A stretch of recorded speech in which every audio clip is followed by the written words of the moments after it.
সবার দিকে তাকাতেই লাগলো। রাহার মামা কিসমত বলল, আরিয়ান ইয়া হাবিবি, এটা হচ্ছে লুঙ্গি, আর এর মতো আরামের পোশাক তুমি আর একটাও পাবে না। এটা এমন এক পোশাক যেটা পরলে তোমার নিচের দিক দিয়ে সুরসুর করে বাতাস ঢুকে ফুরফুর করে তোমার মন চাঙ্গা করে দেবে। এমন মনে হবে যেন তুমি হাওয়ায় ভাসছো। তবে মনে রেখো, ঘুমানোর সময় যদি লুঙ্গি পরে ঘুমাও, বিশেষ করে পাশে অন্য কেউ থাকলে, তবে অবশ্যই অতি সাবধান ও সচেতন হয়ে ঘুমাতে হবে, নইলে মান ইজ্জতের ফালুদা হয়ে যাবে ভাগ্নে। সকালে উঠে দেখবে তুমি ঠিক জায়গায় থাকলেও তোমার লুঙ্গি ঠিক জায়গায় নাই। আর এই লুঙ্গি দুর্ঘটনার শিকার আমি নিজেও বহুবার হইয়াছি, তাই না দুলাভাই? কিসমতের কথা শুনে সব পুরুষেরা হুহা করে হেসে উঠল, আর মহিলারা সব শাড়ির আঁচলে মুখ লুকিয়ে মিটমিটিয়ে হাসতে লাগলো। এদিকে আরিয়ান আর তার মা তো কিসমতের কথায় মাথা মুন্ডু কিছুই বুঝতে পারছে না। আমান বলে উঠল, তুমি থামো তো কিসমত মিয়া, কোথায় কি বলতে হয় এটাও জানো না? যাকগে বাবা আরিয়ান, তুমি একদম চিন্তা করো না। পোশাক পরার সময় না হয় কিসমতই তোমাকে লুঙ্গি পরা শিখিয়ে দিবে, কেমন? Okay uncle. বর্তমান পরিস্থিতি হলো কিসমত নিজে তৈরি হওয়ার আগে আরিয়ানকে এসেছে লুঙ্গি পরিয়ে দিতে। আরিয়ান আপাতত পাঞ্জাবির সাথে একটা জিন্স পরে আছে। কিসমত আরিয়ানের লুঙ্গিটা হাতে নিয়ে বলল, ইয়া হাবিবি, লুঙ্গিটা ধরো আর প্যান্টটা খুলে ফেলো বাবা। হোয়াট? প্যান্ট কি করবো? বলছি যে তোমার প্যান্টটা খুলে ফেলো। No, it's impossible. It's just impossible. Listen, ya Habibi, I am a not guy, so don't try to do anything like that with me, okay? কিসমত সাথে সাথেই বলে উঠল, আস্তাগফিরুল্লাহ, নাউজুবিল্লাহ, লা হাওলা ওয়ালা কুওয়াতা ইল্লা বিল্লাহ। ইয়া হাবিবি, তুমি এই সব কি বললে? আমার অতি প্রিয় ভাতুপুত্র, আমি ওই রকম নই, আর তোমার সাথে ওই রকম কিছুই করতে চাইছি না। তওবা তওবা। Then তুমি কেন বললে আমাকে প্যান্ট খুলতে? কিসমত এবার হুহা করে হেসে উঠে বলল, ওহো, তাহলে এই জন্য তুমি এতটা ভয় পাচ্ছিলে? আরে আমি তো তোমাকে প্যান্টটা খুলতে বলছি, কারণ লুঙ্গি পরলে তো তোমাকে আর প্যান্টটা পরে থাকার দরকার নেই। তাই লুঙ্গিটা মাথার ওপর দিয়ে ঢুকাও আর প্যান্টটা খুলে ফেলো। ওহ নো, লুঙ্গি কি তাহলে মাথায় পড়ে? কিন্তু লুঙ্গি যদি মাথাতে পড়ে তাহলে প্যান্ট কেন খুলতে হবে আমায়? Don't understand what are you saying. Pant খুলে আমি নিচ্ছি, কি পরবো? Just underwear? Oh no, it's totally impossible. It's so funny man, এরকম একটা লং জামার সাথে just underwear, this is too boring and embarrassing. আরিয়ানের কথা শুনে কিসমতের এবার মাথায় হাত। বাধ্য হয়ে সে নিজেই এবার পোশাকের উপর দিয়ে আরিয়ানের লুঙ্গিটা পরে নিল। তারপর বলল, এই যে দেখো, লুঙ্গি মাথায় নয়, এখানে পরে, আর আমি যেভাবে পরলাম সেইভাবে পরো। শুধু পরার পর লুঙ্গির নিচে থাকা প্যান্টটা খুলে ফেলতে হবে। বুঝতে পেরেছো এবার? ওহ, আগে বলবে তো। নাও আই আন্ডারস্ট্যান্ড, দাও ফরিয়ে দাও। হলুদের আয়োজন করা হয়েছে বাড়ির ছাদে। প্রথমে গ্রামের নিয়মে পান তেল নামক একটি অনুষ্ঠান সেরে তারপর হলুদের অনুষ্ঠান শুরু হবে। রাহাকে তার বান্ধবী আর কাজিনরা মিলে স্টেজে নিয়ে গেছে। আস্তে আস্তে সবাই এসে হাজির হচ্ছে ছাদে। আরিয়ানের মা আর বাবা একসাথে হাতে হাত ধরে এলো স্টেজের সামনে। সানার মাও চলে এসেছে। সানা এসে এদিক ওদিক আরিয়ানকে খুঁজতে লাগলো, কিন্তু আরিয়ান এখনো আসেনি এখানে। এদিকে মাধুচোকে দেখে মোনালিসা তাকে ডেকে নিজের কাছে নিয়ে বলল, খুব মিষ্টি লাগছে তোমাকে। আন্টি, আপনাকে জাস্ট অসাধারণ লাগছে, আর আঙ্কেলের সাথে আপনার জুড়িটা একদম পারফেক্ট। মোনালিসা হাসলো আর রায়হান বলল, ধন্যবাদ মামনি। তা তোমার বাবা মা আসবে তো কাল? জি আঙ্কেল আসবে। আচ্ছা আঙ্কেল অ্যান্ড আন্টি, আমি আমার ফোনটা ঘরে ফেলে এসেছি, আপনারা বসুন, আমি গিয়ে ফোনটা নিয়ে আসি। রায়হান মাথা নেড়ে সম্মতি দিল আর মোনালিসা বলল, ওকে সুইটি। মাধুচ রাহাকে বলে চলে গেল ফোন আনার জন্য নিচে। মাধুচ সিঁড়ির কাছে যেতে নিলেই হঠাৎ কারো একজনের সাথে খুব জোরে ধাক্কা খেয়ে উল্টো দিকে পড়ে যেতে নিলেই ধাক্কা দিয়ে মানুষটা তাকে দ্রুত টেনে ধরে নিজের কাছে নিয়ে গেল। মাধুচের ভয় হার্টবিট বেড়ে গেছে। চোখ জোড়া খুলে ভীত ভীত দৃষ্টিতে তাকে ধরে রাখা মানুষটার মুখের দিকে তাকাতেই তার হার্টবিট বন্ধ হওয়ার উপক্রম। তাকে ধরে রাখা মানুষটা আর কেউ নেই, বরং তার ইংরেজ সাহেব হ্যাঁ, এই এক সপ্তাহে নিজের অজান্তে সে আরিয়ানের প্রতি অনেকটাই দুর্বল হয়ে পড়েছে, কিন্তু এই দুর্বলতার কারণ সে এখনো বুঝতে পারেনি। আর এইদিকে আরিয়ানও আজ ঘোর লাগানো দৃষ্টিতে মাধুর্যর দিকে তাকিয়ে আছে। এই প্রথম সে মাধুর্যকে শাড়ি পরা অবস্থায় দেখলো। আর শাড়ি পরলে যে কাউকে এতটা সুন্দর লাগে সেটা মাধুর্যকে না দেখলে হয়তো হয়তো সে বুঝতেই পারতো না। কারণ বাংলাদেশে আসার পর থেকে অনেক শাড়ি পরা মেয়ে দেখেছে সে।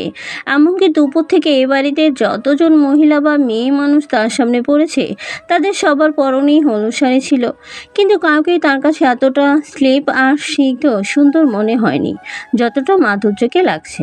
দুজনেই দুজনের দিকে স্থির দৃষ্টিতে তাকিয়ে আছে, এখনো ঠিক একই অবস্থাতে।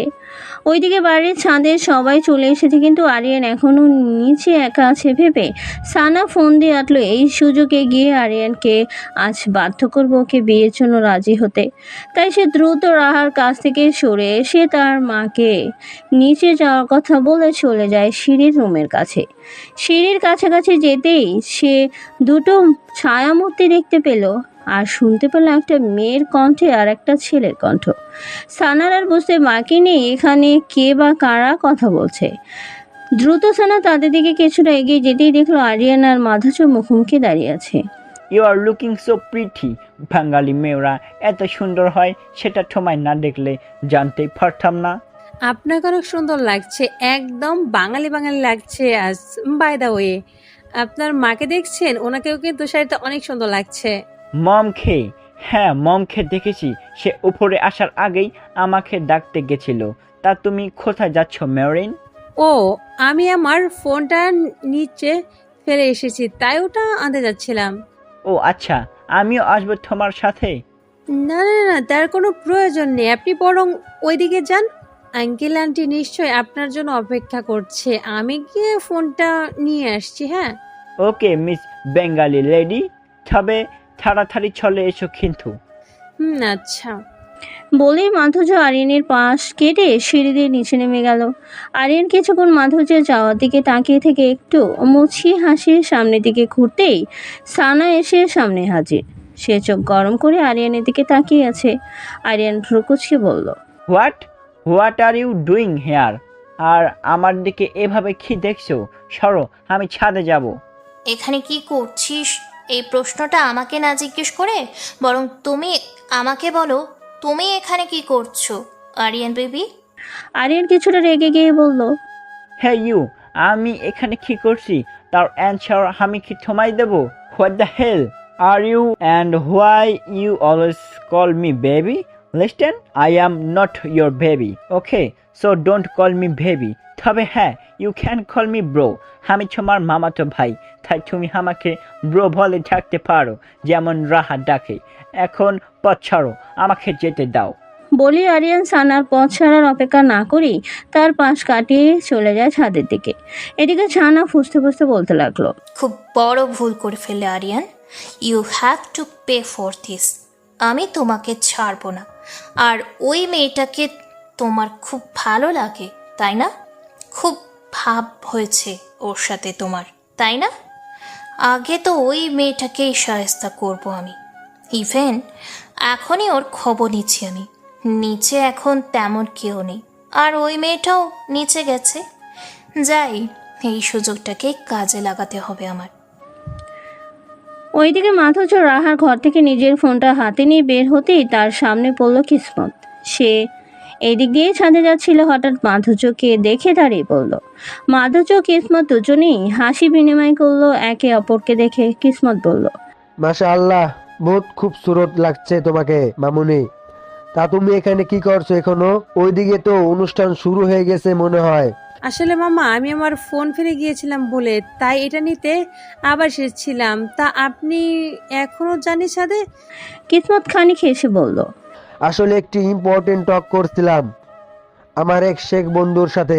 দুবাই থেকে ফোন করেছে বুঝলে, বলছে আমাকে ছাড়া পুরো দুবাই শহরটা নাকি মরা মরা হয়ে আছে, তাই তাড়াতাড়ি যেন আমি সেখানে ফিরে যাই। আসলে তোমরা তো জানো না দুবাই আমার কত পাওয়ার আছে আর কত সম্মান।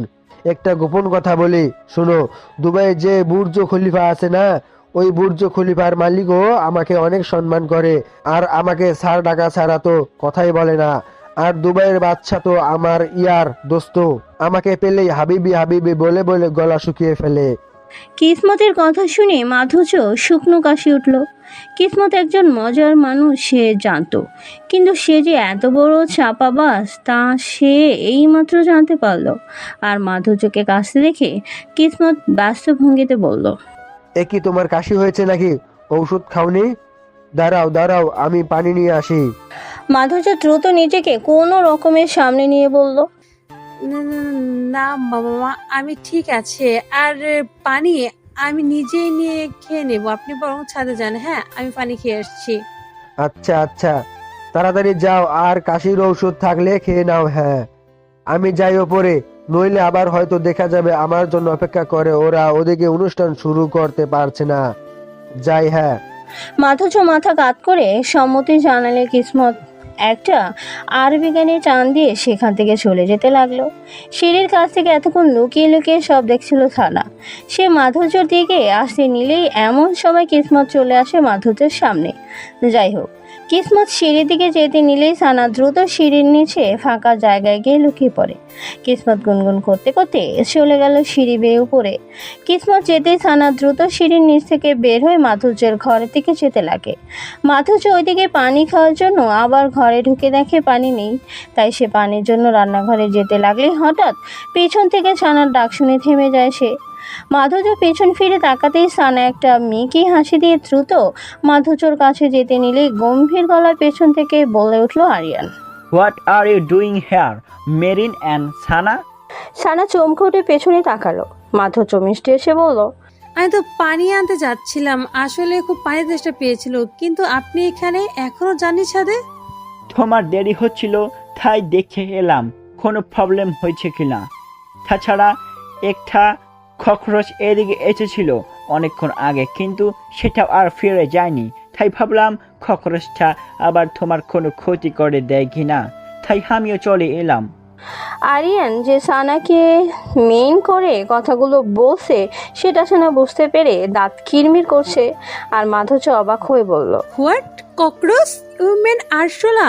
আরশোলা এসেছে এখানে আর সেটা আমার ক্ষতি করবে ভেবে আপনি এসেছেন আমাকে সেভ করতে? Are you kidding me Aryan? কি বলছেন এসব আরিয়ান? আসলে কি কোনো রাক্ষস যে আমাকে খেয়ে ফেলবে? আরিয়ান দুষ্ট হেসে বলল, এটা সেই আরশোলা নয় যেটা তুমি ভাবছো, এটা অনেক বড় আর দুষ্টু আরশোলা। বাই দ্য ওয়ে, চলো আমিও তোমার সাথে কিচেনে যাচ্ছি।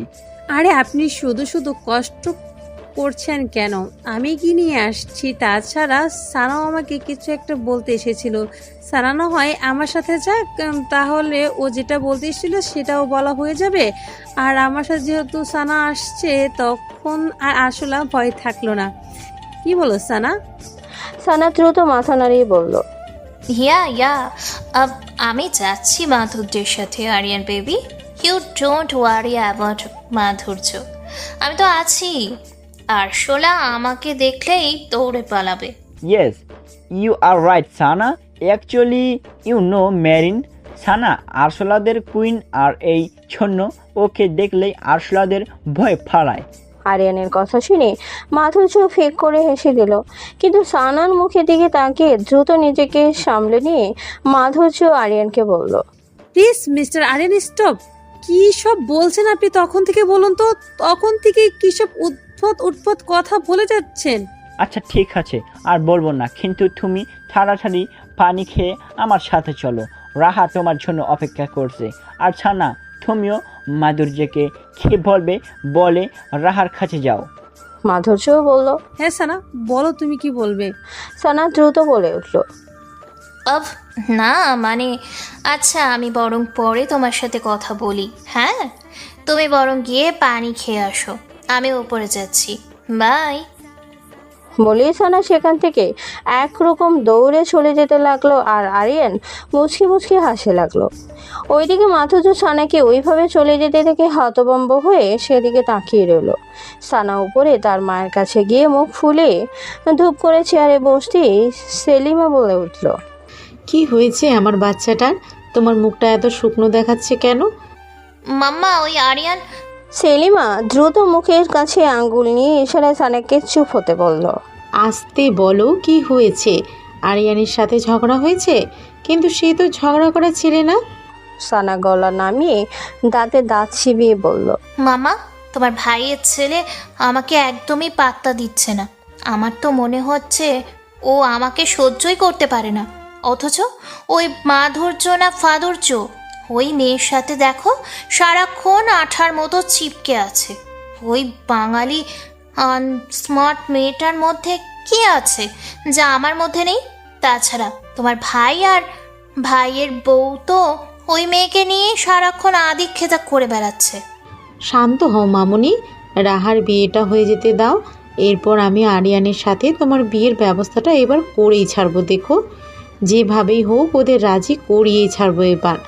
আর যদি সোজা আঙুলে ঘি না ওঠে তাহলে আঙুল কিভাবে বাঁকাতে হয় তাও জানা আছে তোমার মায়ের। আর আরিয়ানকে কোনো রকমে একবার বাগে আনতে পারলে ওই পুচকি মেয়ে মাধুর্য না কি, ওইটা তো কিছুই না, বুঝলে? সানা অস্থির হয়ে বলল। কি করবে তুমি মাম্মা? সময় হলে দেখতে পারবে, এখন আনন্দ করো, জাস্ট চিল, ওকে?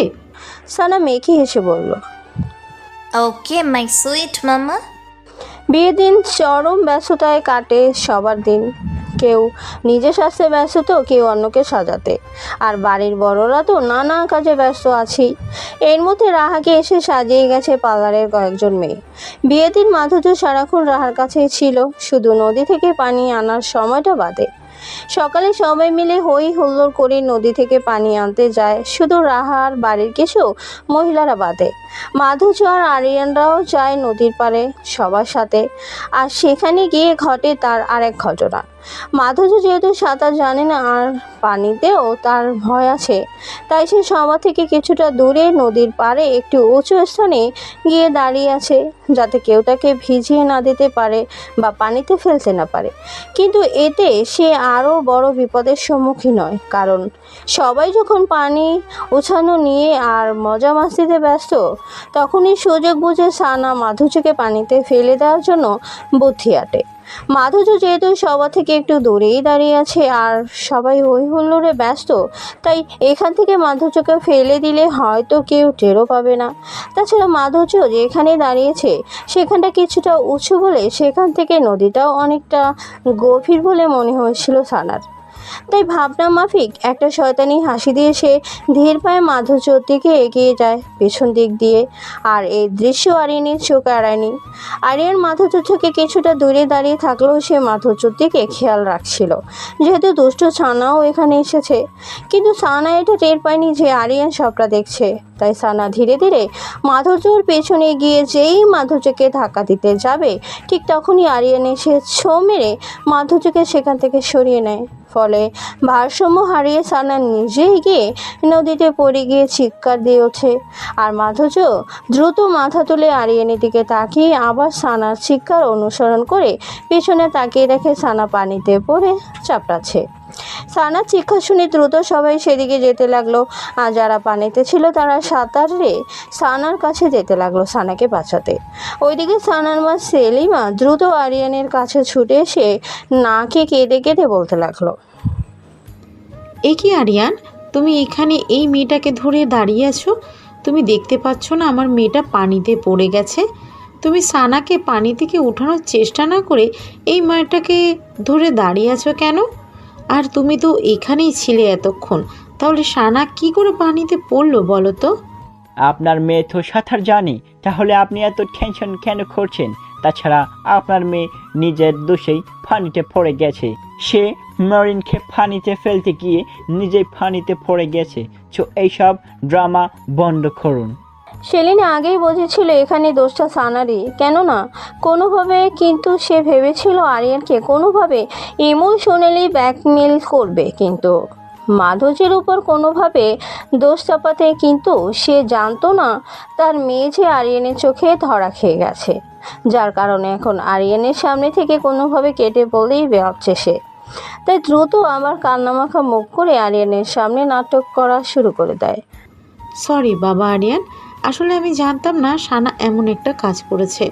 প্লিজ তুমি সানার উপর রাগ করো না। আর মাধুর্য, প্লিজ মামুনি, তুমিও সানার উপর রাগ পুষে রেখো না। আসলে ও এখনও অনেকটাই বাচ্চা স্বভাবের, তো তাই হয়তো তোমার সাথে দুষ্টুমি করতে চেয়েছিল। প্লিজ রাগ করো না মা, হ্যাঁ? আর প্লিজ কাউকে এই কথাটা বলো না যে সানা তোমাকে পানিতে ফেলতে চাইছিল। মাধুর্য বলল, না না আন্টি, ইটস ওকে, আমি কাউকে বলবো না। আসলে এরকম দুষ্টুমি তো বিয়ে শাদিতে হয় না। আপনি সানার কাছে যান, দেখুন গিয়ে ওর কোনো প্রবলেম হচ্ছে কিনা। দেখুন সানাকে পাড়ে তোলা হয়েছে। আরিয়ান চলুন আমরা সানার কাছে যাই। আরিয়ান মাথা নাড়ল। তারপর সেলিমা সানার কাছে যাওয়ার জন্য পা বাড়ালে আরিয়ান আর মাধুর্য সেদিকে পা বাড়ায়। মাধুর্যর বাবা মা এসেছে বিয়েতে। মাধুর্যর বাবা আফসান চৌধুরী একজন ব্যবসায়ী এবং মা মাহিরা একজন গৃহিণী। যাই হোক, তারা আসার পর রাহা, রাশিদা আর আমানের সাথে দেখা সাক্ষাৎ করে, আর সেই সময় আমান আর রাশিদা মাধুর্যর বাবা মাকে রায়হান খান আর মোনালিসা এবং আরিয়ানের সাথে পরিচয় করিয়ে দেয়। আমান আর রাশিদা মেয়ের বিয়ের বিভিন্ন কাজে ব্যস্ত থাকার কারণে আগন্তুক আত্মীয়দের অভ্যর্থনার দায়িত্ব নেয় রাহান আর কিসমত। তাই রায়হানও খুব একটা সময় পাচ্ছে না মাধুর্যর বাবা মায়ের সাথে মাধুর্য আর আরিয়ানের বিয়ের ব্যাপারে কথা বলতে।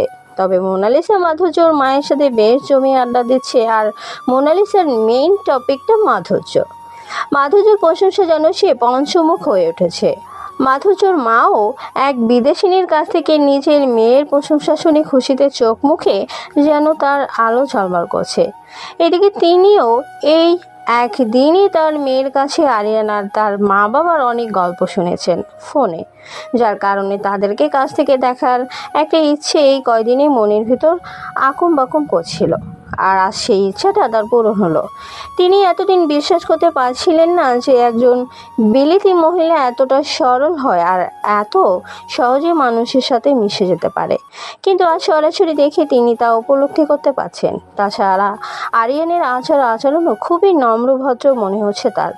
একটা ইংরেজ ছেলেও যে বড়দের এতটা সম্মান করতে পারে তা মাধুর্যর মা বাবা জানা ছিল। যথারীতি বিয়ের কাজ সম্পূর্ণ হলো। এবার রাহার বিদায়ের পালা। বিদায় বেলা রাহার বাড়ির অন্যান্য মহিলাদের হাউমাউ করে কান্না করতে দেখে আরিয়ান পুরো হতভম্ব হয়ে যায়। সে দেখলো এক পর্যায়ে মাধুর্য রাহাকে জড়িয়ে ধরে হাউমাউ করে কান্না শুরু করেছে। আরিয়ান তো পুরোই থ হয়ে গেছে এই দৃশ্য দেখে, কারণ সে কখনোই এমন কোনো বিয়ে দেখেনি লন্ডনে যেখানে বিয়ের পর বউকে নিয়ে যাওয়ার সময় বউ এবং তার বন্ধু বান্ধব ও আত্মীয় স্বজনরা এভাবে কাঁদে।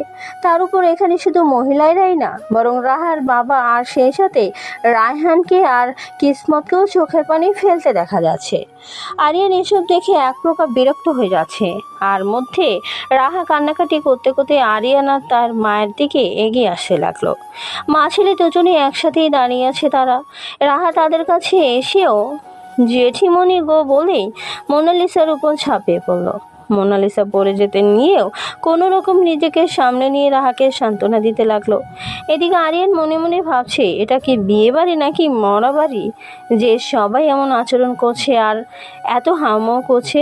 যাই হোক, রাহা তার জেঠির থেকে বিদায় নিয়ে এবার আরিয়ানের সামনে গিয়ে ফোপাতে ফোপাতে বলতে লাগলো, ব্রো, আমি চলে যাচ্ছি। আবার পরশু বা তরশু আসবো বউ ভাতের পর। তাই তুমি কিন্তু একদম এর মধ্যে লন্ডনে চলে যাওয়ার নামও নেবে না। আর অবশ্যই আমার বউ ভাতে তোমাকে থাকতে হবে, নইলে কিন্তু আমি খুব কষ্ট পাবো। আর শোনো, তোমার কত ছোট হয়েও দেখো আমার বিয়ে হয়ে গেছে। তাই এবার নিজেও বিয়ের জন্য তাড়াতাড়ি তৈরি হয়ে নাও। তোমার বিয়ে খাওয়ার জন্য আর তোমার বিয়েতে আনন্দ করার জন্য আমার মন এখনই কেমন আকুম বাকুম করছে। আরিয়ান কি রাহার কথায় হাসবে নাকি কাঁদবে বুঝতে পারছে না। এই মেয়ে একদিক দিয়ে কান্নাকাটি করে চোখ মুখ ফুলিয়ে ফেলেছে, আর এক দিক দিয়ে নাকি তার আরিয়ানের বিয়েতে আনন্দ করার জন্য মন আকুম বাকুম করছে। এদিকে রাহার কথা শুনে উপস্থিত সবাই হেসে উঠল। আরিয়ানও মুচকি এসে বলল, আচ্ছা বুঝলাম, কিন্তু তুমি এইটা বলো যে তুমি ক্রাই কেন করছো এইভাবে আমার বিয়ে খাওয়ার জন্য? রাহা ফিক করে হেসে দিয়ে খানিক নিচু সুরে বলল, আরে না ব্রো, আসলে এটা আমাদের বাঙালিদের কালচার। বিয়ের সময় আর বিদায়ের সময় বউদের কাঁদতে হয়, নইলে মানুষ মন্দ বলে। তাই একটু কাঁদছে আর কি। এটা জাস্ট একটা ফর্মালিটি, বুঝলে? আরিয়ান অবাক হয়ে কয়েক মুহূর্ত ভাবতে লাগলো এটা আবার কেমন নিয়ম। এর মাঝেই রাহা আবার বলে উঠল, আচ্ছা বুড়ো, আমি আসি, হ্যাঁ? সবাই ওইদিকে অপেক্ষা করছে আমার জন্য। জেঠিমণি, আমি আসি, হ্যাঁ? তোমরা কিন্তু চলে যেও না আবার। আর অবশ্যই আমার বউ ভাতে যাবে কিন্তু, দেখবে অনেক মজা হবে। আসি তাহলে। বলেই রাহা সভা থেকে আবার বিদায় নিয়ে চলে গেল তার বরের গাড়ির কাছে। রাহার বিদায়ের পর কথা ছিল মাধুর্যর বাবা মা তাদের বাড়ি ফিরে যাবে, কিন্তু রায়হান আর আমান খান জরুরি কোনো বিষয় তাদের সাথে কথা বলবে বলে আটকে দেয় তাদের। ওদিকে সানাত তার মায়ের পেটে মুচোর। মাধুর্যর বাবা মায়ের সাথে রায়হান খান কোন জরুরি কথা বলবে তা ভেবে ভেবে। যাই হোক, রায়হান খান মাধুর্যর বাবা মায়ের সাথে আরিয়ান আর মাধুর্যর বিয়ের ব্যাপারে কথা বলবে বলে পরিবারের সবাইকে ডেকে একত্র করে বসার ঘরে।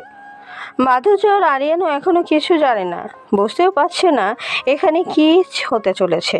তা আমান সাহেব, আপনারা কি এমন জরুরি বিষয়ে আমাদের সাথে কথা বলতে চাইছেন বলুন তো? হ্যাঁ, কথা আসলে আমি নই, আমার বড় ভাই বলবে। ভাই তুমি শুরু করো এবার, আমরা সবাই তো এসে গেছি, আর কি? রায়হান খান বলল। হ্যাঁ বলছি। তারপর রায়হান খান আরিয়ানের সাথে মাধুর্যর বিয়ের প্রস্তাব পেশ করে মাধুর্যর বাবা মায়ের সামনে। মাধুর্যর বাবা মা খুব খুশি এমন একটা প্রস্তাব পেয়ে। আরিয়ানের মতো এমন একটি শিক্ষিত সুদর্শন ছেলে পেলে কেই বা হাতছাড়া করতে চাইবে। তবে যেহেতু আরিয়ান জন্মগতভাবে একজন ব্রিটিশ আর তার শিক্ষা দীক্ষা সংস্কৃতি সবই বিদেশি, তাই তারা কিছুটা চিন্তাবোধ করছে তাদের মেয়ে এমন একটি বিদেশি সংস্কৃতির ছেলের সাথে নিজেকে অ্যাডজাস্ট করতে পারবে কিনা তা নিয়ে। তাছাড়া আরিয়ান যেহেতু একটা বিদেশি ছেলে, সেই ক্ষেত্রে তার চরিত্র কেমন হবে, বিয়ে শাদীর মর্ম আর মর্যাদা তার কাছে কতটুকু, বা আদৌ বিয়ে নামক সম্পর্কটা তার কাছে ম্যাটার করে কিনা, নাকি আরিয়ানও অন্যান্য বিদেশির মতো উচ্ছৃঙ্খল, সেই নিয়ে তারা ভাবছে। তাই তারা এই ব্যাপারে ভাবার জন্য কয়েকদিন সময় চেয়েছে। রায়হান আহমেদও তাদের ভেবে দেখার জন্য সময় দিয়েছে। ওইদিকে সানা আর তার মা সাপের মতো ফুঁসছে আরিয়ান আর মাধুর্যর বিয়ের কথাবার্তা চলছে দেখে। সানা বারবার তার মাকে ইশারায় বলেছিল যেন মাধুর্যর সাথে বিয়ের কথা ঠিক হওয়ার আগেই তার মা তার মামাকে তার সাথে আরিয়ানের বিয়ের প্রস্তাব দেয়। আবার কিন্তু সেলিনা সানাকে চোখের পলক চাপে আশ্বস্ত করে যে সে সব করবে, কিন্তু এখন এত মানুষের সামনে এই সব নিয়ে কথা বলতে গেলে সমস্যা হতে পারে, আর এতে সবাই ওদেরকেই কথা শোনাবে, কারণ এর আগেও আরিয়ান সানার সাথে বিয়ের প্রস্তাব ফিরিয়ে দিয়েছে, আর সেটা আমরাও বেশ ভালো করেই জানে। মাধুর্যর বাবা মা যেহেতু আজ রাতটা এখানেই থাকবে, তাই তারা খেয়ে দিয়ে চলে যায় নিজেদের থাকার রুমে। এদিকে বিয়ের কথা ওঠার পর থেকে মাধুর্য তো লজ্জায় আরিয়ানের সামনে যেতেই পারছে না, আর না পারছে আগের মতো স্বাভাবিকভাবে কথা বলতে তার সাথে। আজ আবার রাহারাও নেই তার সাথে, তাই খেয়ে নিজের রুমে, মানে রাহার রুমে ঢুকে পড়েছে। ঘুম নেই চোখে, তাই বারান্দায় গিয়ে চাঁদ দেখে কিছু সময় কাটানোর সিদ্ধান্ত নিল সে। আরিয়ানও নিজের ঘরে গিয়ে বসে আছে, চিন্তা হচ্ছে তার মাধুর্যর বাবা মা মাধুর্যকে তার সাথে বিয়ে দিতে রাজি হবে কিনা। ওইদিকে সেলিনা সানাকে ঘরে পাঠিয়ে দিয়ে তার ভাইদের বলল তাদের সাথে তার একটা জরুরি বিষয়ে কথা আছে। রায়হান আমান আর তাদের স্ত্রীরাও সেলিনার কথা শোনার জন্য বাসার রুমে গিয়ে বসলো। যেহেতু অন্যরা সবাই যার যার মতো রুমে চলে গেছে, তাই এখন সেলিমারও কথা বলতে সুবিধা হবে। সেলিমা কথাটা কিভাবে বলবে এই পরিস্থিতিতে, আর প্রতিক্রিয়াই বা কী হবে তাই ভাবছে সে।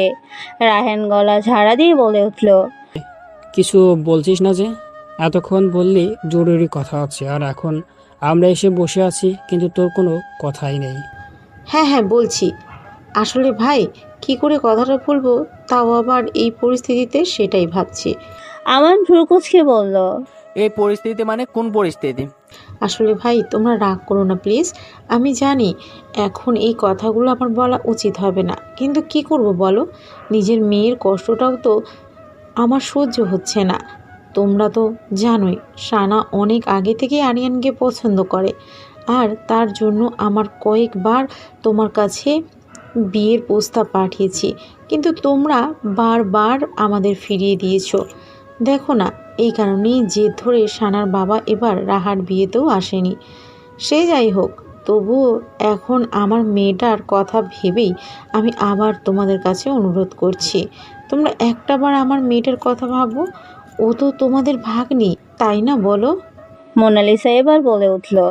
উই আর আন্ডারস্ট্যান্ড সেলিমা, কিন্তু এখানে তো আমাদের কিছুই করার নেই।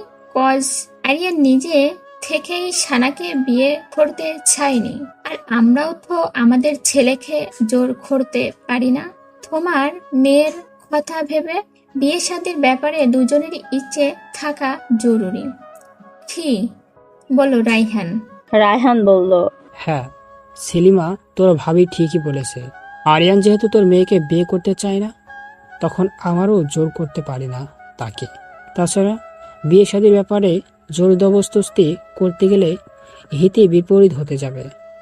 তোর মেয়েকে জোর করে আমার ছেলের সাথে বিয়ে দিয়ে দিলেই কি সে সুখী হতে পারবে, যদি সম্পর্ক ভালোবাসা আর বোঝা পড়াই না থাকে?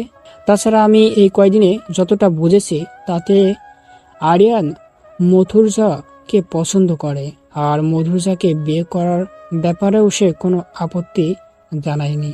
তাছাড়া মধুরজাও আরিয়ানকে বিয়ে করতে কোনো প্রকার আপত্তি আছে বলে মনে হয় না। কি বলিস আমান? আমারও তাই মনে হয়। দেখো সেলিমা, সানা এখনো বাচ্চা একটা মেয়ে, ওর বয়স কম তাই পাগলামি করছে, কিন্তু তোরা বুঝের হয়েও ও সানার মতো পাগলামি করিস, এমন অর্থনৈতিক বায়না ধরিস, তাহলে তো হবে না। তোদের তো বুঝতে হবে তোদের মেয়ের কোনটাই ভালো হবে আর কোনটাই খারাপ। তাছাড়া আরিয়ান তো বাচ্চা ছেলে নয় যে সে আমরা বললেই তোর মেয়েকে বিয়ে করতে রাজি হয়ে যাবে। সে একজন অ্যাডাল্ট, যথেষ্ট বয়স হয়েছে তার নিজের ভালো মন্দ বোঝার এবং নিজের জীবনের সিদ্ধান্তগুলো নিজে নেওয়ার। সেখানে সে কাকে বিয়ে করবে কাকে করবে না সেটাও নিজে ঠিক করবে। আমরা এই ব্যাপার তার উপরে কোনো প্রভাব খাটাতে পারি না। আশা করি তুইও ব্যাপারটা বুঝবি আর নিজের মেয়েকেও বুঝাবি। আর আশা করি এই ব্যাপারটা নিয়ে এই বাড়িতে আর কোনো কথা উঠবে না, কারণ তুই জানিস যে মর্ধুজা আর আরিয়ানের বিয়ের ব্যাপারে কথা চলছে, আর এই সময়ে মর্ধুজার বাবা মায়ের কানে এসব কথা গেলে তারা উল্টোপাল্টা ভাবতে পারে আমাদের। তাই দয়া করে এই ব্যাপারটা এখানেই ভুলে যা। আর তোর মেয়ের বিয়ের জন্য চিন্তা করিস না, আমরা তো আসি। আমরা দেখে শুনে একটা ভালো পাত্রের হাতেই আমাদের ভাগ্নিকে তুলে দেব। তুই শুধু ওকে বুঝিয়ে শুনিয়ে আরিয়ানের চিন্তা ওর মাথা থেকে বের করার চেষ্টা কর। কিন্তু ভাই, এবার রাশেদা বলে উঠল। আর কোনো কিন্তু নয় সেলিমা আপা, নিজের মেয়ের ভালোর জন্যই এটা তোমার করতে হবে, নইলে পরে তোমার মেয়ে কষ্ট পাবে, আর তখন তার জন্য তুমি নিজেই দায়ী থাকবে। যদি সব জেনে শোনো তুমি তোমার মেয়েকে এখন থেকেই না সামলাও। তাছাড়া কাউকে শুধু পছন্দ করা আর গভীরভাবে ভালোবাসা এক নয়। আমার বিশ্বাস সানা আরিয়ানকে পছন্দ করলেও ভালোবাসে না, শুধু নিজের আবেগ আর জেদের বশেই এমন পাগলামি করছে। আর এই জেদের বশে আজ মাধুর্যকেও সে পানিতে ফেলে দেওয়ার চেষ্টা করতে গিয়ে নিজের পানিতে পড়ে গেছে। আমি কিসমত বলেছি সবটা, সে নিজ চোখে দেখেছে এই দৃশ্য। কিন্তু ভাগ্যিস সানা মাধুর্যকে ধাক্কা দেওয়ার আগে আরিয়ান মাধুর্যকে সরিয়ে নেয় সেখান থেকে, আর সানা গিয়ে পানিতে পড়ে। নইলে আজ যদি সানার পরিবর্তে মাধুর্য পানিতে পড়ে যেত কী হতো তখন বুঝতে পারছো? মেয়েটা সাঁতার জানে না আর পানিকেও খুব ভয় পায়। আমার তো শুনেই মুখটা ধুপ করে উঠেছিল। কি ভয়ানক কাণ্ড হতে চলেছিল আজ তোমার মেয়ের জন্য। রায়হানরা সবাই অবাক হয়ে এতক্ষণ রাশেদার কথাগুলো শুনছিল। আমান রেগে গিয়ে তার বোনকে বলল। শুনেছিস তোর মেয়ের কাণ্ড কারখানা? আমি তো এসব কিছুই জানতাম না। আজ আরিয়ান মেয়েটাকে না বাঁচালে কি হতো বুঝতে পারছিস? কি জবাব দিতাম আমরা মেয়েটার বাবা মাকে? আরে এই মেয়ের জন্য তুই আমাদের কাছে এত সাপাই গাইছিস, আরিয়ানের বউ করার জন্য এত পাগল হয়ে আছিস। আরে তোর মেয়ে তো নিজের স্বার্থের জন্য দেখছি মানুষ খুনও করতে পারবে বলছি কেন, ইতিমধ্যে সেটা করার চেষ্টাও করে ফেলেছে। আমার তো তোর মেয়েকে এখন ভাগ্নি বলতেও লজ্জা হচ্ছে। আর এই মেয়ে কিনা আমার খাঁটি হীরার ন্যায় স্বচ্ছ আর এত নম্র একটা ভাতিজা আরিয়ানের বউ করার জন্য এতবার করে প্রস্তাব পাঠিয়েছিস। ভাগ্যিস আরিয়ান রাজি হয়নি, নইলে তো ওই চরণগুন্ডি আর উগ্র স্বভাবের মেয়ে তো ছেলেটার জীবনটাকে অসহ্য করে ফেলতো। সেলিমা এবার খেপে উঠল, ফুপাতে ফুপাতে বলতে লাগলো। তুমি আমার মেয়েকে এভাবে বলতে পারলা ভাইয়া? ও তোমার ভাগ্নি নয়। মানলাম না বুঝে একটা ভুল করে ফেলেছে, তাই বলে তুমি এভাবে বলতে পারলে আমার মেয়েকে? থাকবো না আমি আর এখানে, কালকেই আমি আমার মেয়েকে নিয়ে চলে যাব কানাডায়। এত অপমান আর সহ্য হচ্ছে না। কোথাকার একটা মেয়ে যে দুদিনে তোমাদের এত আপন হয়ে গেল, আর আমি আর আমার মেয়েই এখন তোমাদের সবচেয়ে পর। তাই না? রায়হান বিরক্তি নিয়ে বলে উঠল। আহ থাম তোরা। আর সেলিমা, তুই এখন যাই বলিস না কেন, শাক দিয়ে কিন্তু মাছ ঢাকা যায় না। তোর মেয়ে যেটা করেছে সেটা কি তোর কাছে অপরাধ বলে মনে হচ্ছে না? আরে আমি তো বলবো এটা শুধু অপরাধী নয়, বরং জঘন্যতম অপরাধ। এর জন্য তোর মেয়ের জেলও হতে পারত, অথচ তুই বলছিস না বুঝে একটা ভুল করে ফেলেছে। সব অপরাধী অপরাধ করার পর বলে যে সে না বুঝে করেছে, কিন্তু তুই তো বুঝের নিজের মেয়েকে এর জন্য কোনো শাসন করেছিস? মনে তো হচ্ছে তুই আগে থেকেই জানতি যে তোর মেয়ে এমন একটা কিছু করছে। সেলিমা কান্নার গতি আরো বাড়িয়ে দিতে মোনালিসা বলল। আচ্ছা রায়হান, তুমি আর ও খেয়ে কথা শুনিও না। দেখতে পারছো তো মেয়েটা খাচ্ছে, আর ছানাও হয়তো না বুঝে কাজটা করে ফেলেছে। তাই তোমরা আর ওকে বকো না। সেলিনা বোনটি আমার কান্নাকাটি না করে এবার নিজের ঘরে গিয়ে ঘুমিয়ে পড়ো।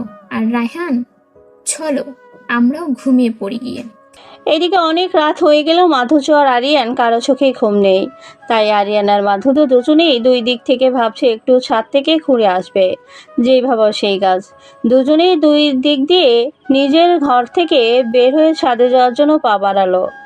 সিঁড়ির কাছে যেতেই দুজনেই একে অপরের সাথে ধাক্কা খেয়ে মাধুর্য ভয়ে ভূত বলে চিৎকার দিতে নিলেই আরিয়ান তার মুখ চেপে ধরে বলে, স্টপ, আই অ্যাম আরিয়ান, আমি বুথ নই। মাধুর্য যেন এবার শরীরে প্রাণ ফিরে পেল। সে মুখ থেকে আরিয়ানের হাতটা সরিয়ে দিয়ে বড় বড় শ্বাস নিতে লাগলো। আরিয়ান আবার বলল, আর ইউ ওকে? এত ভয় পাও কেন? বুথ বলে কিছু আছে নাকি? মাধুর্য ভ্রুকুচকে বলল, ও রিয়েলি? তাহলে সেদিন যে বললেন আপনি নাকি ওই দিঘির মধ্যে ভূতকে সাঁতার কাটতে দেখেছেন, ভূত না থাকলে ওটা কেন বলছিলেন শুনি?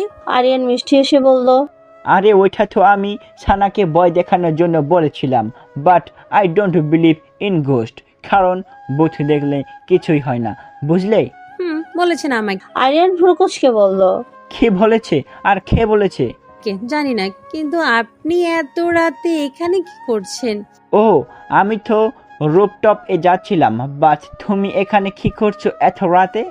আরে আমি তো ছাদে যাচ্ছিলাম। Oh really? তাহলে তো ভালোই হলো। চলো আমরা দুজনে একসাথে চাই, দুজনে অনেক গল্প করব, কি বলো? চলুন তাহলে। ওরা দুজনেই ছাদের এক পাশে গিয়ে দাঁড়ালো। দুজনেই কিছুক্ষণ চুপ করে রইল।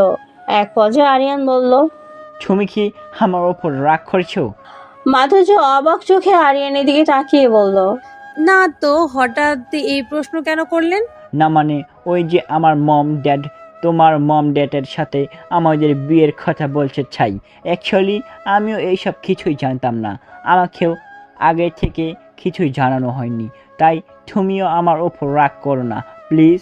মাধুর্য মুচকি এসে বলল, আমি আপনার উপর রাগ করছি সেটা আপনাকে কে বললো? আমি বলেছি? না বলনি, কিন্তু তুমি বিয়ের কথা শোনার পর থেকেই আমার সাথে আগের মতো কথা বলছো না, কেমন যেন নিশ্চুপ হয়ে গেছো। মাধুর্য এবার মুচকি এসে বলল, আপনি ভুল বুঝছেন, আমি মোটেও আপনার উপর রাগ করিনি। তবে হ্যাঁ, যদি আপনি আমাকে বিয়ে করতে না চান তাহলে আমাকে সরাসরি কোনো রূপ দ্বিধাদ্বন্দ্ব না করে বলে দিতে পারেন। ট্রাস্ট মি, আমি কিছু মনে করব না। তাছাড়া আপনার কালচার, আপনার স্ট্যাটাস সব কিছুই আমার থেকে অনেক আলাদা। তাই আমাকে আপনার ওয়াইফ হিসেবে পছন্দ না হওয়াটা স্বাভাবিক।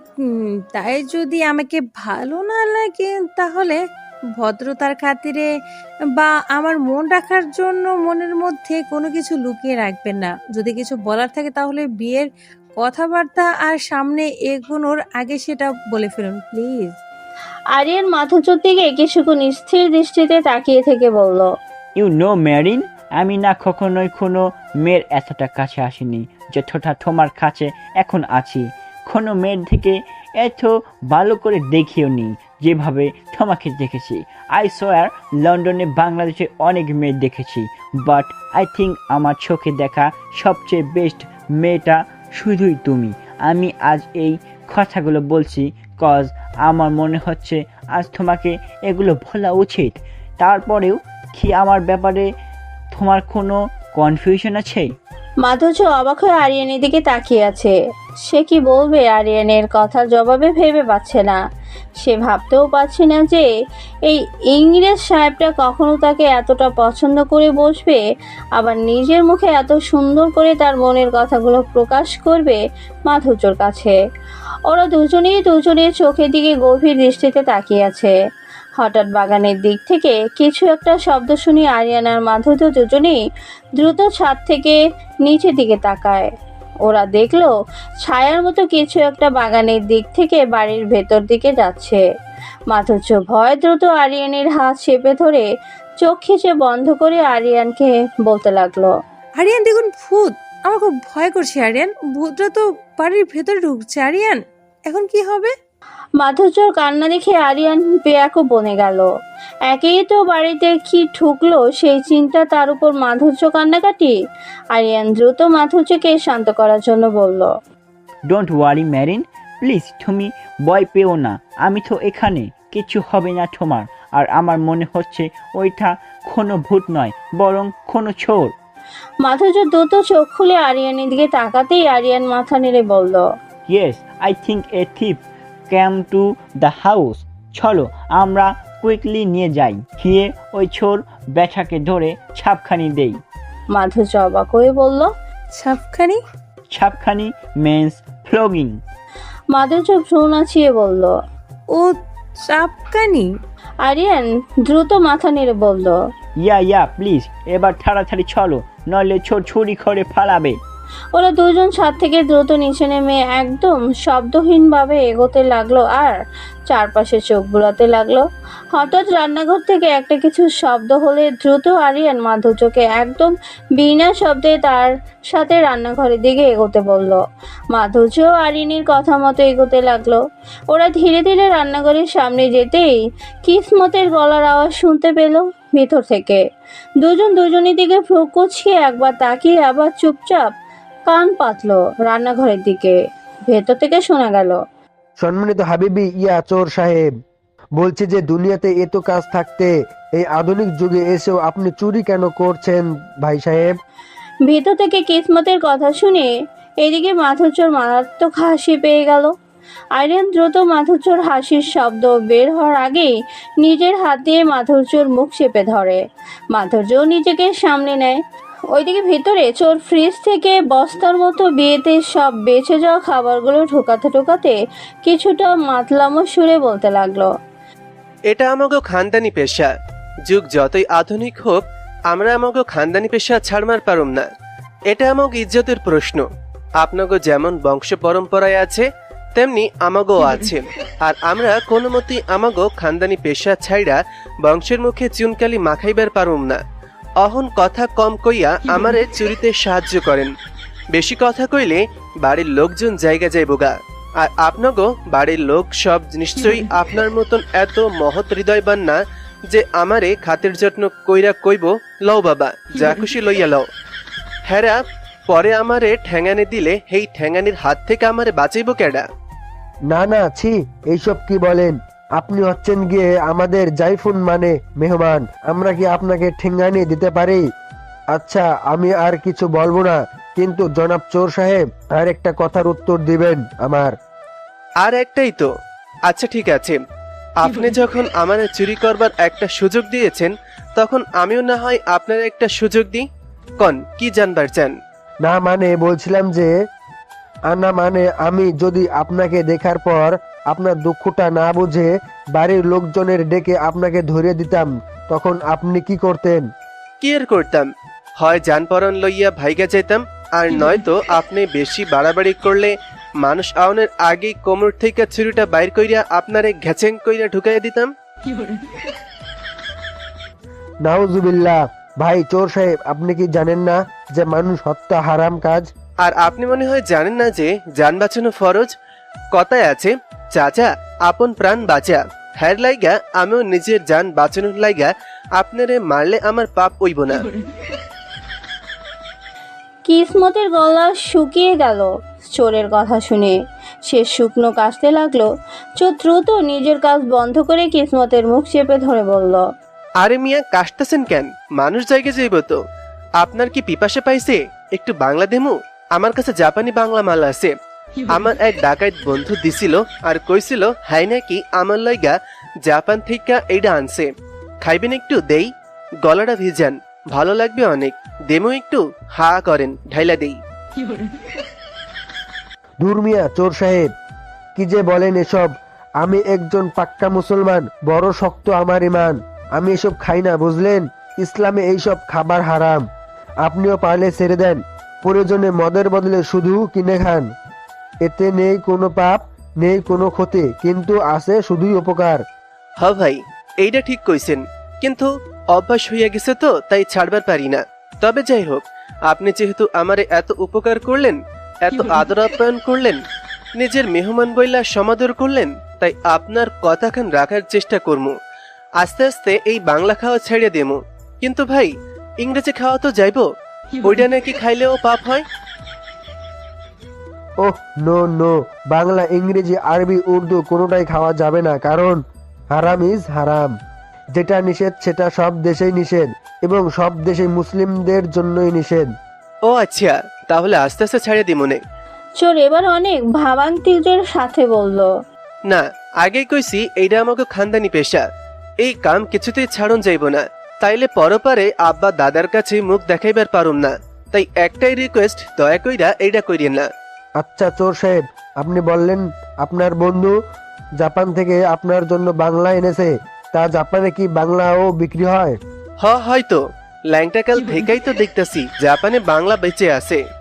ল্যাংটাকাল থেকে মানে আপনি কি ল্যাংটাকালে জাপানে ছিলেন নাকি? তাহলে এই দেশে আসলেন কিভাবে? আরে ভাই, আমার জন্মটাই তো জাপানে। জাপানে থাকবো না তো কই থাকবো? আর এই দেশে আইসি কেমনে জানেন? আমি তো এই দেশেরই পোলা। এইটা কি পাকিস্তান নাকি যে আমারে অন্য দেশ থেকে এই দেশে আসতে হইব? ও বুঝছি, আপনি বিদেশি জাপানের কথা মনে করছেন। আরে না, আমাকে গ্রাম জাপানের কথা কইলাম। আসলে আমাকে গ্রামের নাম জাপান গ্রাম। চোর আর কিসমতের মধ্যে আরো অনেক কথা চলছে।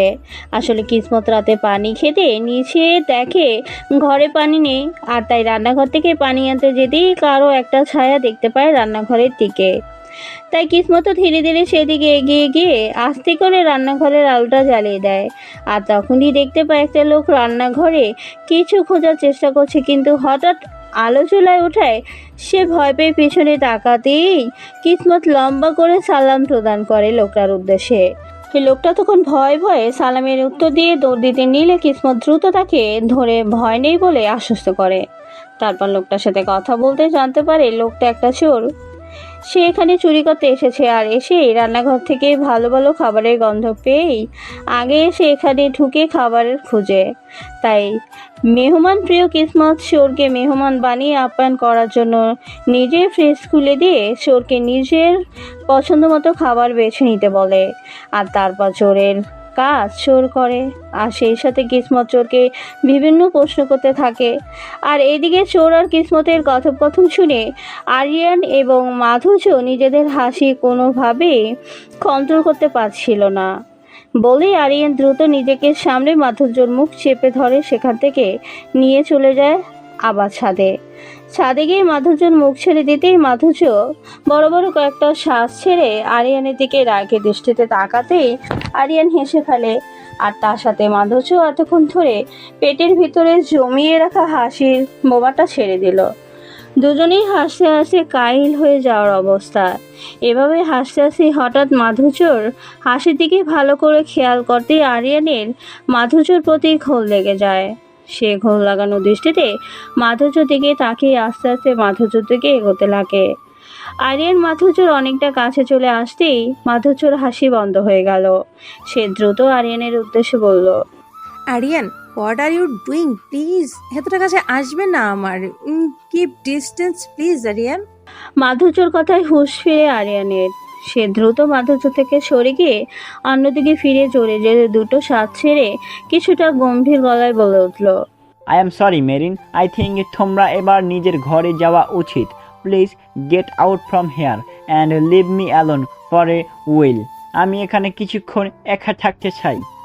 মাধুর্য কিছু না বলে শুধু মাথা নাড়িয়ে নিঃশব্দে চলে গেল ছাদ থেকে। মাধুর্য চলে গেছে বুঝতে পেরে আরিয়ান একটা দীর্ঘশ্বাস ছেড়ে আকাশের চারটার দিকে তাকিয়ে আনমনেই বলে উঠল, good night marine and sorry for my behaviour. কথাগুলো বলে আরিয়ান দীর্ঘশ্বাস ছেড়ে আকাশের ওই চারটার দিকে তাকিয়ে থাকে। আর ওইদিকে কিসমতের ব্যবহার আর মেহমানদারিতে খুশি হয়েছে ওর ঘরের কোনো জিনিসপত্র না নিয়ে কিসমতের সাথে কিছুক্ষণ গল্প করে আর প্রয়োজন মতো কিছু খাবার নিয়ে চলে যায়। তবে কিসমত নিজের থেকে চোরকে তার হাতে থাকায় একটা দামি বিদেশি ঘড়ি গিফট করে দেয়। রাহার বিয়ের এক সপ্তাহের মধ্যেই আরিয়ান আর মাধুর্যর বিয়ে হয়ে যায়।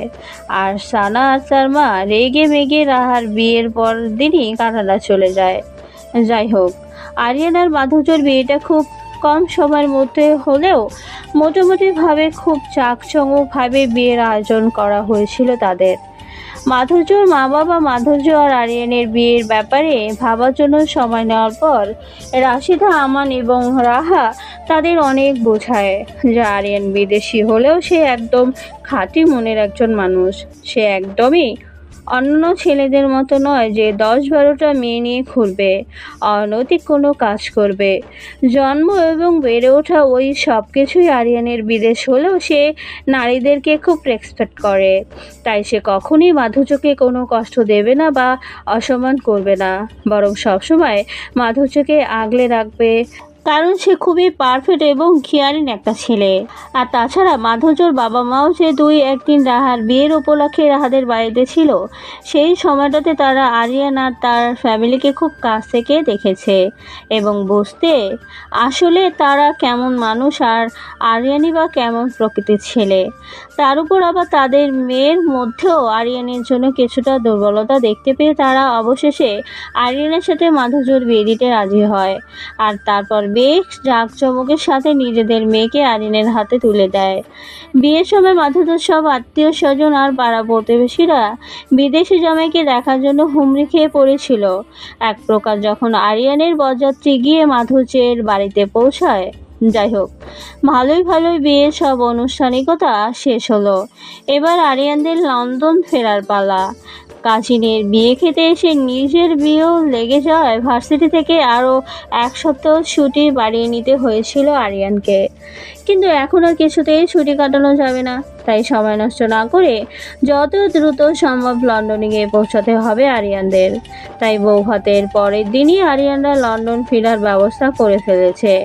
মাধুর্যর বাবা মা বৌভাতের উপলক্ষে এসে আরিয়ানদের বাড়িতেই রয়ে গেছে আরিয়ান আর মাধুর্যকে বিদায় দেবে বলে। পরের দিন আরিয়ানরা সবাই রেডি হয়ে নিচে নেমে এসেছে আর রাহারা সবাই এবং মাধুর্যর বাবা মাও এসে সামনে দাঁড়িয়ে আছে তাদের বিদায় দেওয়ার জন্য।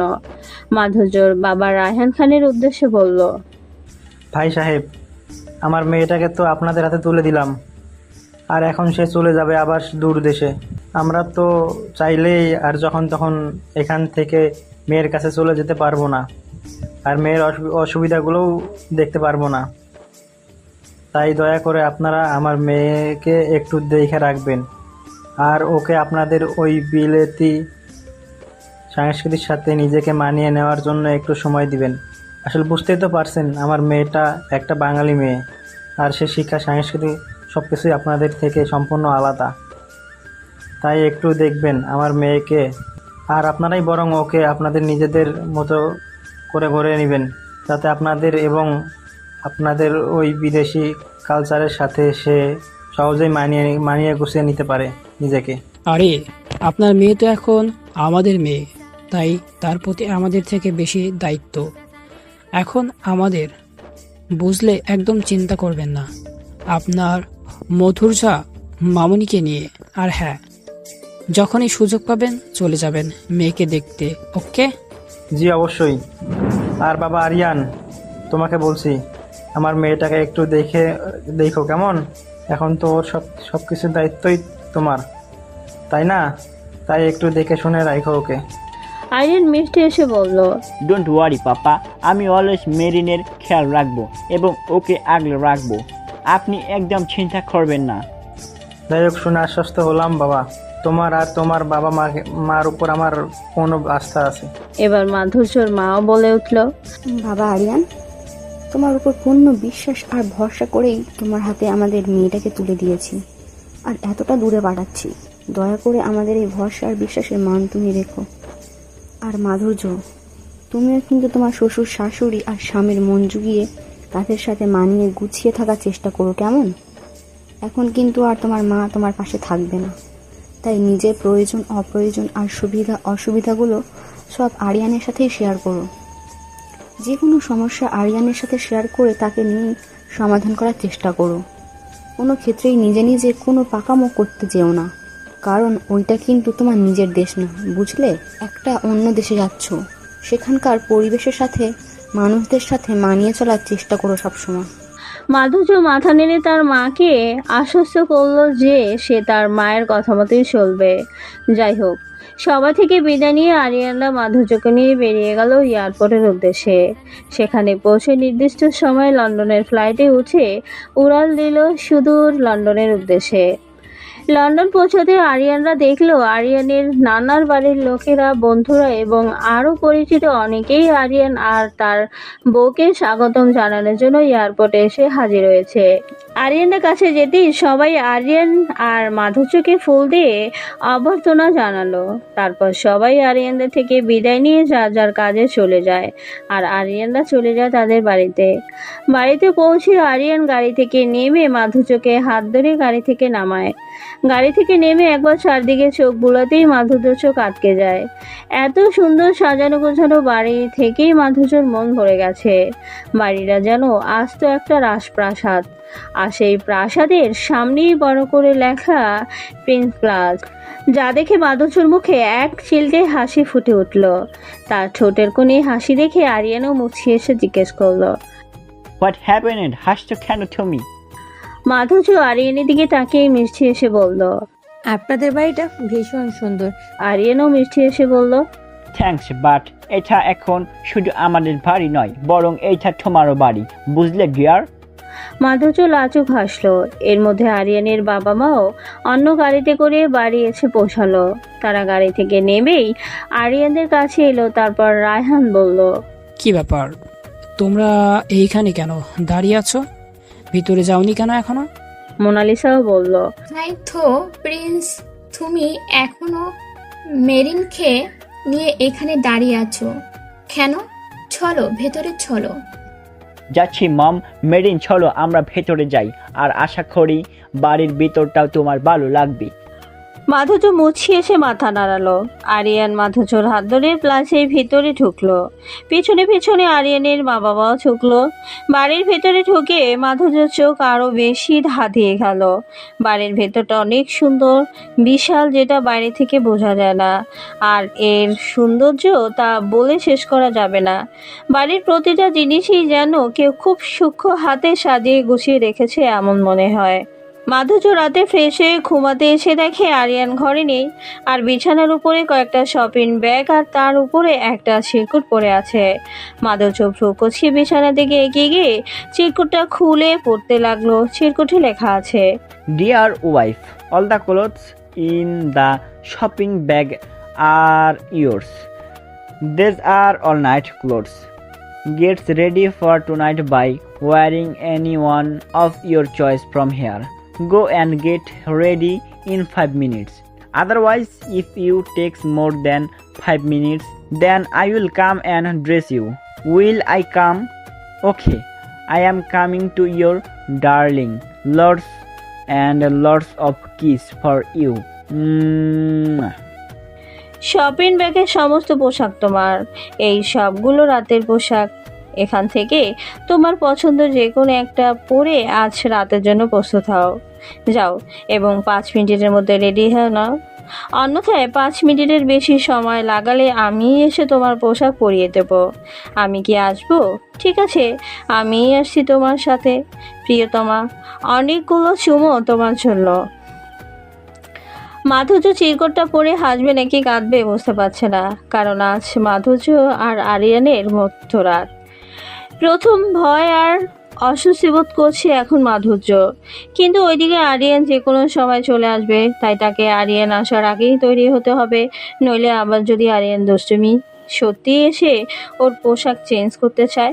মাধুর্য ভেবেই পাচ্ছে না আরিয়ানটা বিয়ের পরপর এতটা দুষ্ট হয়ে উঠলো কিভাবে। সুযোগ পেলেই মাধুর্যকে কোনো না কোনোভাবে হ্যারাস করে ওই দুষ্টটা। আর এখন আবার 5 মিনিটের মধ্যেই ওর দেয়া পোশাক পরে তৈরি না হলে সত্যিই না জানিয়ে সে নিজ হাতে পোশাক পরাতে উঠে পড়ে লাগে কে জানে। তাই দ্রুত মাধুর্য গিয়ে ঘরের দরজাটা ভিতর থেকে বন্ধ করে দিয়ে আরাম করে এসে বিছানায় বসে সবগুলো শপিং ব্যাগের পোশাকগুলো বিছানায় ঢেলে দিল। তারপর একটা পোশাক হাতে নিয়ে খুলে দেখতেই মাধুর্য চোখ বড় বড় হয়ে গেল। সেই সাথে নিজের অজান্তে মুখের উপর একটা হাত চলে গেল। মাধুর্য মুখ থেকে হাতটা সরিয়ে দু হাতে পোশাকটা উল্টা পাল্টা করে দেখতে লাগলো। এটা কি পোশাক নাকি অন্য কিছু? এক এক করে সে সবগুলো পোশাকে উল্টাপাল্টা করে দেখতে লাগলো।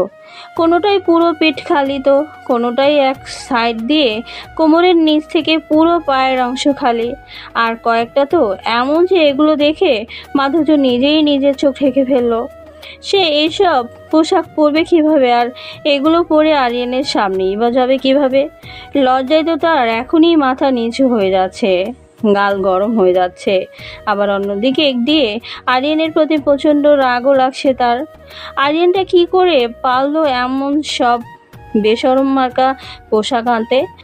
মাধুর্য রেগে মেগে পোশাকগুলো সব এভাবেই বিছানার উপর ছুঁড়ে ফেলে দিয়ে রেগে দরজা নখ খুলে দিয়ে এসে মুখ ফুলিয়ে আবার বিছানায় এসে বসে পড়ল।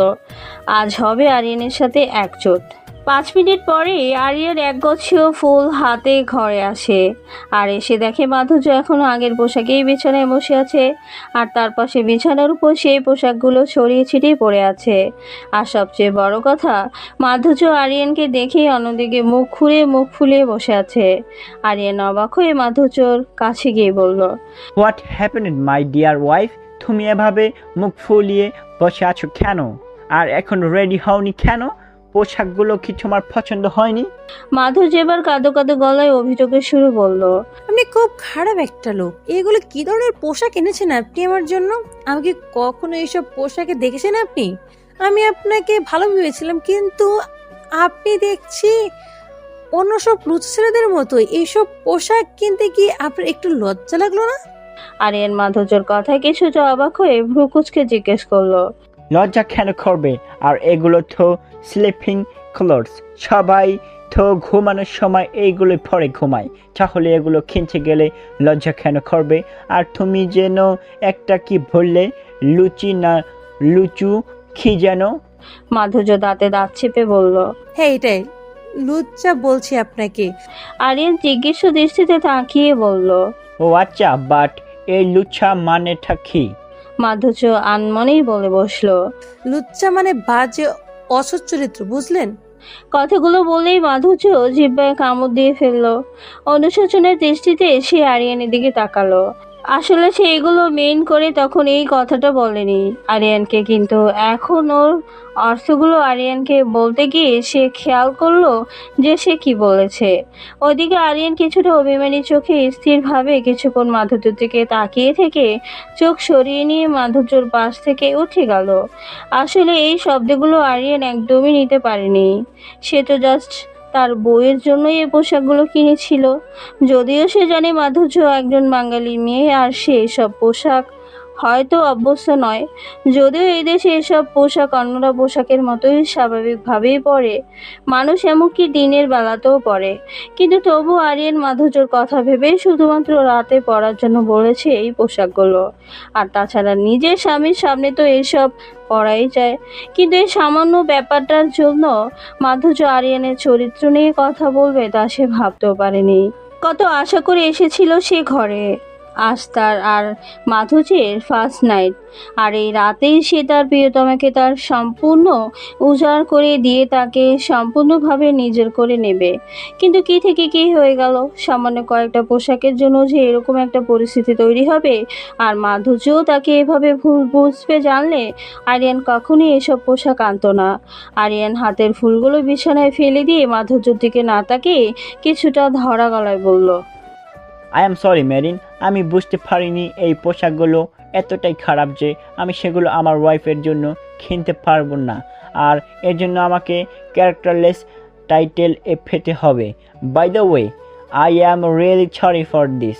এবারে তুমি ঘুমিয়ে পড়ো, আমি পাশের রুমে যাচ্ছি। Good night. বলে আরিয়ান চলে যেতে নিলে দ্রুত মাধুর্য বসা থেকে উঠে আরিয়ানের হাত টেনে ধরে। আরিয়ান এক পলক মাধুর্যের দিকে তাকিয়ে আবার চোখ সরিয়ে নিয়ে জোরপূর্বক মুখে কিছুটা হাসি ফুটিয়ে তুলে বলল, হোয়াট? আর কিছু বলবে? ওহ, বুঝতেছি, দাঁড়াও, আমি পোশাকগুলো সরিয়ে নিচ্ছি। বলে আরিয়ান মাধুর্যর হাত থেকে নিজের হাতটা সরিয়ে নিয়ে উল্টো দিকে ফিরে বিছানার কাছে গিয়ে পোশাকগুলো সব তুলে নিয়ে মাধুর্যের উদ্দেশ্যে বলল, এবার তুমি ঘুমিয়ে পড়ো, আমি এগুলো নিয়ে যাচ্ছি। আমি সরি আরিয়ান, আমি আপনাকে এসব কথা অত কিছু ভেবে বলিনি, জাস্ট রাগের মাথায় মুখ থেকে বেরিয়ে গেছে। আমি আর ভুলে কখনো এমন কথা আপনাকে বলবো না। প্লিজ আপনি আমার উপর রাগ করে থাকবেন না, ক্ষমা করে দিন আমাকে প্লিজ আরিয়ান। তো বন্ধুরা, এটি ছিল আমাদের দ্বিতীয় পর্ব। তো দ্বিতীয় পর্ব শেষ হয়ে গেল। তো তৃতীয় পর্বের জন্য আপনারা সবাই অপেক্ষা করুন। তৃতীয় পর্ব খুব শীঘ্রই চলে আসতেছে।